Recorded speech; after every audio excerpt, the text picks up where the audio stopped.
everyone, welcome back to the 3-Hour News Show. We are in the second segment and we have a very interesting interview because, you know, we're going to talk about our friends, Indonesians who live outside of the country. Yeah.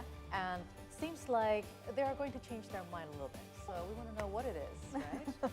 So a professional recruitment company, Robert Walters, recently launched a survey reviewing the readiness of overseas Indonesian nationals, also called the Indonesian Diaspora, in returning to the country.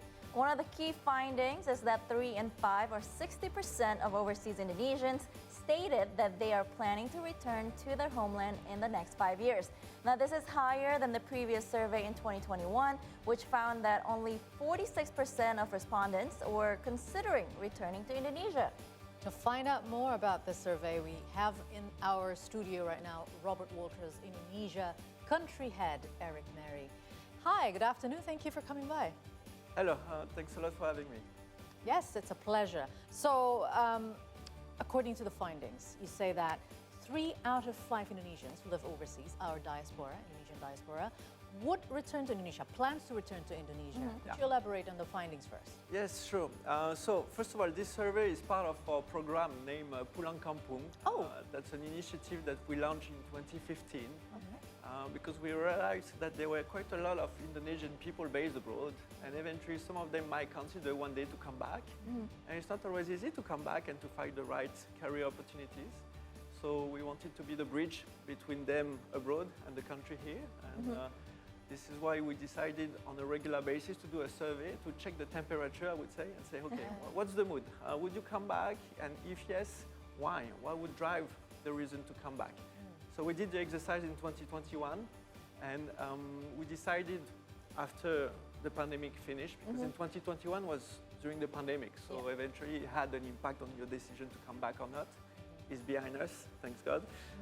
And it was about, okay, today, would you come back and for what reason? And the finding is yes. Actually, 60% of them are saying, yeah, we are willing to come back. And what's interesting as well is to look at by when. So we have a bit more than half of them are saying, I'm going to come back in the next 5 years, but within 1 to 2 years, okay? I'm not going to come back in 3 months. That's a big decision. We need to think about it. But yeah, so compared to 2021, that's an increase. And what we realize is that probably pandemic has pushed people to reassess what was important for them in their life. And obviously family is one of them. And we realize that now for these people, 68% of them, it's, I want to be closer to my family. So that's the main reason of why they want to come back. Yeah, that's the reason number one. Okay, so just out of curiosity, usually Indonesian people who go abroad and look for jobs, they want a higher salary, they want more of a, how do you call it, more stable in a way. Because in Indonesia, there are a lot of expenses and there are a lot of, I don't know, sometimes it's just irresistible when you have your family next to you. There's a lot of expenses as well. So probably also it's interesting to look at how the growth of Indonesia right now is a bit on a good note, right? Do they look at that as well as a reason of why they want to come back? Maybe a better future when you come back to the home country? Yeah, absolutely. Actually, there are different factors to come back, okay? So first reason is to come back, to be closer to the family. And in 2021, eventually, taking care of your aging parents, being closer to your wife or to your family was the reason number 2 and 3, where now it's reason number 1. Second thing, it's about the emotional connection to Indonesia. That's very interesting because the people that we survey, they have been, for 70% of them, abroad for more than 7 years. Right. So they are there, they are well established, and it's about, okay, is it time for me to come back? And for 36% of them, it's, yes, it's time for me to come back. I miss the culture, I miss my family, I miss my friends, I miss the food. And the third reason would be career opportunities, because the country is extremely active. I think last year with Indonesia leading the G20, and this year with the Asian Summit, it has been a massive success.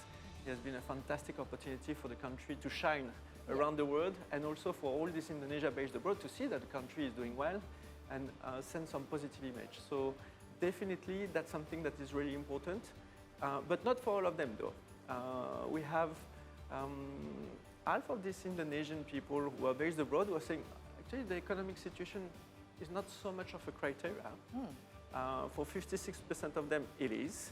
And actually that's interesting because there are more people seeing it in a negative way and saying the country might not be ready yet. But there are a growing portion of them who are saying, no, actually they are ready. And 65% of them are saying, the growth is there, the stability is there, so we want to do that. And the second thing that is very interesting as well is 34% of them are saying, we can see business project opportunity. We want to come back to the country to have entrepreneurship initiative. And this is very, very interesting. Would you like to ask anything? Yeah, I mean, you're talking about, you said something about people who live at least 7 years abroad, they usually would want to come back. I lived in the States for 8 years, even I wanted to come back. It's, like you said, I mean, it's home. It's always going to be better at home, right?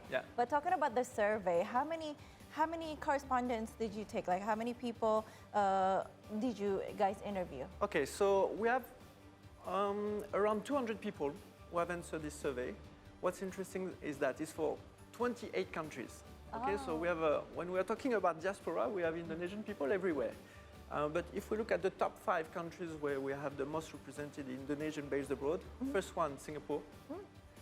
Second one was Australia. Third one is United States. Fourth one is Japan. And fifth one is Malaysia. Okay. And they usually they are in what sectors of business or in what kind of works? Okay, that's interesting. So just for you to know, Robert Walters is helping people to find the next career opportunity.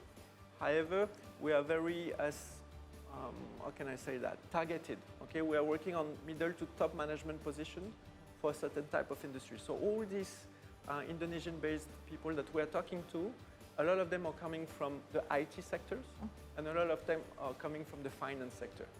So that's represent maybe 40 or 50% of them. And then there are some people from supply chain, from HR, etc. And for the industry, it depends. But again, it's pretty heavy lately on the tech side. I mean, Indonesia has been such an active environment in terms of tech, startup, etc. So there was also a big demand for companies to bring back this type of talent from the US, etc. And what about the people who said that they're not going to come back? You mentioned that. So they are not saying, I'm not going to come back.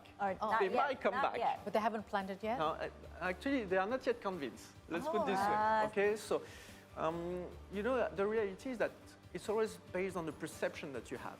Okay, and this is also something that that is very important for us, is to bring what is the reality today. Because when you are based abroad, you're not necessarily aware of what's happening today in your country. How is the market? How is the market condition, etc. So if we look back at what eventually creates some concerns, let's call it this way. Number one, compensation and benefit. Am I going to be rewarded as well as I am in my current company? And the reality is that, yes, we are saying I would like to be close to my family, but on the other hand, these people who have been abroad, for some of them, they invested a lot to study abroad. They invested a lot in their career to go where they are, and they might think, okay, today the deal is not yet the best deal for me. The second thing is the standards of living. There are some people who are saying, maybe if I come back, I might not have the same standard of living that I have abroad. So what are we talking about? We are talking about education. Eventually, there are some people who are saying, okay, I'm waiting for the education system to be even more developed, because if you go eventually on the private side, it can be extremely expensive. Some people are saying public transportation. There are a lot of work that has been ongoing, and that's fantastic, but it's still ongoing, let's put it this way. So the third one would be, it's interesting as well, because these people who are abroad, they have also kids, etc. And they say, it's difficult to have outdoor activities in Jakarta sometimes. Recently, it's more about the pollution as well. So these things are important. Third one, they are looking at the social situation. Am I going to feel safe? Am I considering that the political stability is there? And we have the coming election, presidential election next year. So that's an element that people are taking into consideration. Fourth one would be work circumstances. Am I going to have career opportunities that are as interesting than where I am today, or as often as? We're talking about work arrangement, we're talking about management style. So these are the main reasons that people would look at before eventually being convinced that it's the right time to come back. So would you say that they're concerned that if they do come back, that they have to sort of like, lower their expectation and then downgrade their lifestyle? Actually, it's always a case by case. I don't think necessarily that you have to make a compromise. The reality is, again, it's a question of perspective. There is also one element that is extremely important, is how my skill set are valued and what is the cost of living. So eventually, when you take your salary, if you're in a country that is more developed than Indonesia, your salary on paper could look higher. Yeah. But once you've paid all your bills, you might not have a lot on your bank account. And when you look at the cost of living in Indonesia, that's something that is different. So that's also part of the work that we do through this Pulang Kampung campaign, because not everyone is looking every week or every month of what's the cost of living in Jakarta and doing this type of analysis. So we are here to support them. And in terms of how my skills are valued, that's very case by case. The reality, and I was talking about this last week with another journalist, and someone was telling me, Eric, I mean, why eventually foreigners can be better paid?